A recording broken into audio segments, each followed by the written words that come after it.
ఏ scientist వచ్చినా, ఏ president వచ్చినా, ఏ CM వచ్చినా నీ దగ్గరకు వచ్చి ప్రార్థన చేయమని తల దించవలసిందే. నా దేవుని ఎదుట మోకరించవలసిందే. ప్రతి మోకాలు వంగి తీరాలి. అలాంటి వ్యక్తులకు నాయకుడుగా, ప్రముఖుడుగా దేవుడిని ఏర్పాటు చేసుకున్నాడండి. కొన్ని సందర్భాల్లో సావుకులమైనటువంటి మీరే మిమ్మల్ని మీరు తగ్గించుకుంటారు. ఏ విధంగా? నేను పాడలేను, నేను డ్రమ్ము కొట్టలేను, నేను సువార్త చెప్పలేను, ఇంతమంది సభలో నేను ఎలా చెప్తాను? నువ్వు చెప్పడానికే దేవుడు పిలిచాడు, నువ్వు కాదు చెప్పేది. నీలో ఉండి జరిగించేవాడు నా యేసయ్య. ఎప్పుడైతే నేను చేయలేను అనుకుంటావో దేవుడు అనుకుంటాడో బాధపడతాడు ప్రియుల దేవుడు, దుఃఖపడతాడు. అసలు నువ్వు చెప్తావా? నీ మాటలు ఎవరికైనా ఉపయోగపడతాయా? నా మాటలు ఎవరికి ఉపయోగపడవు. స్టేజి ఎక్కేంత వరకు మన మాటలు, స్టేజి ఎక్కిన తర్వాత మాట్లాడేది నీవు కాదు, నీలో ఉన్న సర్వశక్తిమంతుడైన దేవుడే మాట్లాడతాడు. హల్లెలూయా. నమ్మావా ఎప్పుడైనా? అందుకని ప్రతి సేవకుడు నిలబడే ముందు, ప్రభువా నన్ను నీ పాత్రగా వాడుకో. దేనిగా వాడుకోవాలండి? ఒక పాత్ర, బయట దేశాల పాత్రలు ఉన్నాయి చూడండి. ఆ పాత్రలో ఏముండొచ్చు? రైస్ వండొచ్చా? మాట్లాడండి మీరు. రైస్ వండొచ్చా? రైస్ ఒకటే పనికొచ్చుదా? కాదు, కర్రీ కూడా వండొచ్చు. దానిలో ఇంకా అదేంటి స్వీట్ కూడా తయారు చేయొచ్చు. దానిలో సాంబార్ కూడా వండొచ్చు, ఇంకే గోంగూర కూడా వండొచ్చు, పెరుగు చట్నీ కూడా వండ. అంటే ఒక పాత్ర ఉంటే అన్ని విధాలుగా పనికి వచ్చింది. మరి నీ పాత్ర? వాక్యం చెప్తావా? పాటలు పాడతావా? లేదండి నేను పాటలు పాడనండి, లేదండి నేను వాక్యం చెప్పలేనండి, లేదండి నేను ప్రార్థన చేయలేనండి, లేదండి నేను ఆరాధన చేయలేదండి. మరి ఏం చేస్తావు నీవు? పనికిరాని పాత్ర ఇది, తీసివేవని పాత్ర, బూజు పట్టిన పాత్ర. ఏ పాత్ర ఇది? పనికొచ్చే పాత్రగా ఉండాలి. ఆ పాత్ర ప్రతి పనిలో ఉండాలి. దేవునికి మహిమ కలుగును గాక. హల్లెలూయా, హల్లెలూయా. అన్నిటికంటే ఒక పాత్ర ఉంది. ఆ పాత్ర విలువ విషయంలో చాలా తక్కువైందండి.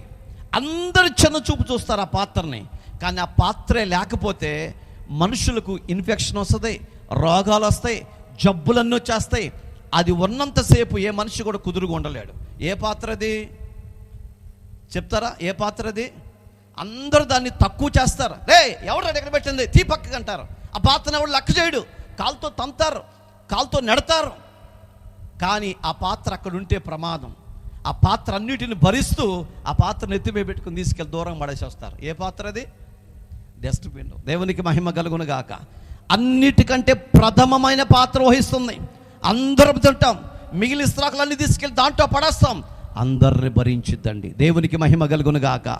అందరిని భరించిద్దండి.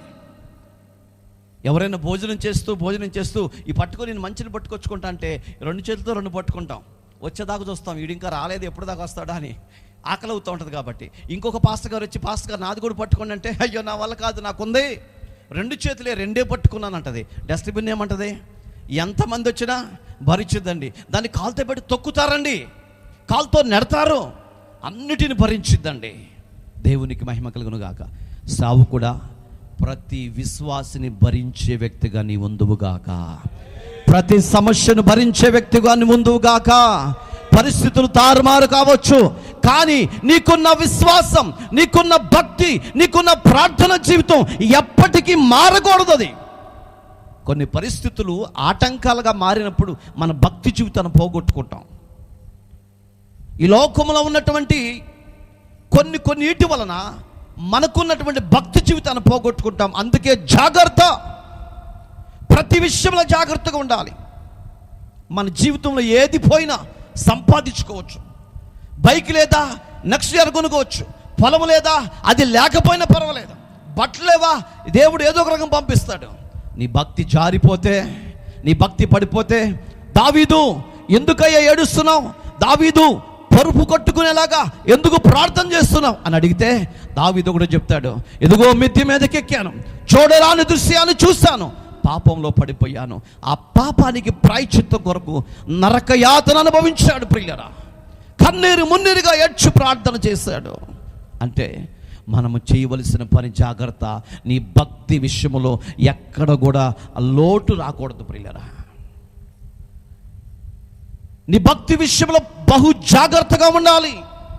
సావుకులుగా బయట కాసేపు కూర్చుని మాట్లాడుకోవచ్చు, తప్పులేదు, నవ్వుకోవచ్చు, తప్పుకోలేదు. అదే నవ్వు దేవుని సన్నిధిలో ఉండకూడదు. నీ ప్రవర్తన జాగ్రత్తగా ఉండాలి. ఇక్కడ పరిశుద్ధమైన స్థలం. మోషే, ఇది పరిశుద్ధమైన స్థలం. ఎందుకు?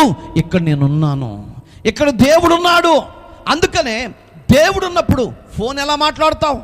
దేవుడు ఉన్నప్పుడు నీ ఆలోచన ప్రక్కకి ఎలా వెళ్తుంది? దేవుడు ఉన్నప్పుడు అనాలోచన ఎలా వచ్చింది?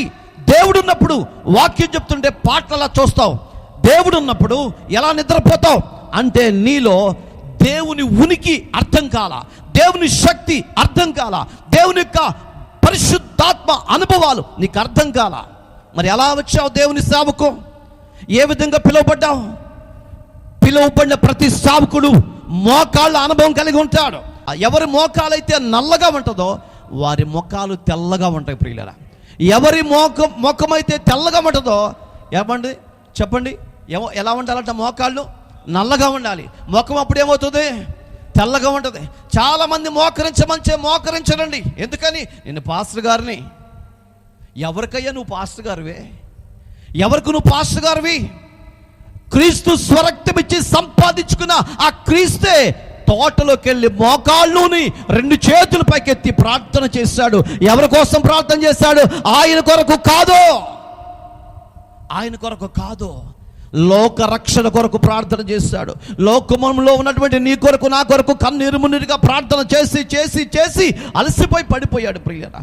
అంటే అలసిపోయినంతగా ప్రార్థన చేశాడు. నీ బ్రతుకులో, నీ జీవితంలో, నీ విశ్వాస యాత్రలో, నీ సేవా జీవితంలో ఎప్పుడైనా అలసిపోయిన జీవితం నీకుందా? ప్రార్థన చేస్తూ చేస్తూ చేస్తూ అలసిపోయిన, పడిపోయిన అనుభవం నీ జీవితంలో ఉందా? ఉంటే గ్రేట్. ఉంటే బల నమ్మకమైన దాసుడా. ఒకవేళ ఉండకపోతే ఈ రోజు ఒక ఛాలెంజ్గా తీసుకోవాలి. నువ్వు ప్రార్థన చేస్తున్నప్పుడు అలుపు రావాలి, మూలుగులు ఇడుస్తున్నప్పుడు అలుపు రావాలి. దేవుని ప్రత్యక్షత చూడాలి, దేవునితో మాట్లాడాలి.